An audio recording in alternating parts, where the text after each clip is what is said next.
আচ্ছা, আমরা হচ্ছে আমাদের জায়গা থেকে একটা আসলে ক্লিয়ারিফিকেশনের জন্য এই বাইকটি এটা আমরা যেমন বিভিন্ন মিডিয়া আসলে আমরা দেখেছিলাম যে এখানে আমাদের আসলে বিভিন্ন টিম কাজ করছে, বিভিন্ন স্টুডেন্টরা কাজ করছে। তাদের মধ্যে যেই টিমটি আসলে আমাদের সাথে যোগাযোগ করছে কিংবা এখানে যে হসপিটাল যার প্রশাসন রয়েছে তাদেরও একদম অফিসিয়ালি তাদের সাথে কানেক্ট করছে এবং কারো অভিযোগ পায়নি এ পর্যন্ত, সে ডক্টর হোক কিংবা রোগী হোক।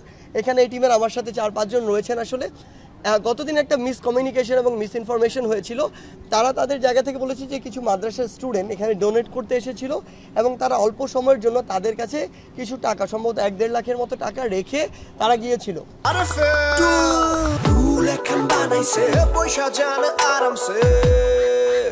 সেই জায়গা থেকে ঠিক ওই মুহূর্তে আবার আপনারা কয়েকজন হয়তো বা ছিলেন এবং হাসনাত আমাদের এসেছিল এবং তারা আসলে কিছু বুঝে না ওঠার আগে বা কিছু এক্সপ্লেইন না করার আগে বলা হয়েছিল যে এখানে আমাদের নাম করে টাকা তোলা হচ্ছে।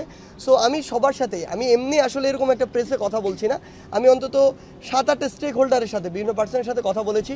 সকলেই তাদেরকে নিয়ে পজিটিভ রিভিউ দিয়েছে।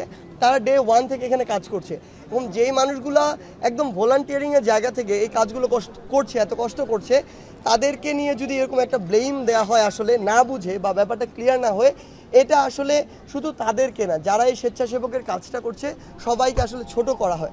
সেই জায়গা থেকে আমি এটি ক্লিয়ার করছি যে এখানে আমার পাশে যে ভাইরা রয়েছেন এবং ডেস্কে যারা রয়েছেন তারা একদম নিজের ব্যক্তিগত ইচ্ছার জায়গা থেকে স্বেচ্ছাসেবক হিসেবে এখানে যারা রয়েছেন রোগীদেরকে হেল্প করছেন, ডক্টর বা নার্স যারা রয়েছেন তাদেরকে বিভিন্নভাবে সহযোগিতা করছেন এবং আমরা আমাদের জায়গা থেকে যারা রয়েছি তারা যেন সকলে এই সহযোগিতাটুকু বিভিন্ন জায়গায় করি। তবে শুধু একটি জিনিস মনে রাখবো, এটি করতে গিয়ে যেন ক্রাউড না হয়, গ্যাদারিং না হয়, ওয়ার্ডে একেবারে দলবদ্ধভাবে ঢুকা না হয়, সিঙ্গেল পার্সন টু পার্সনের জায়গা থেকে যেন আমরা এই কাজটি করি। ধন্যবাদ।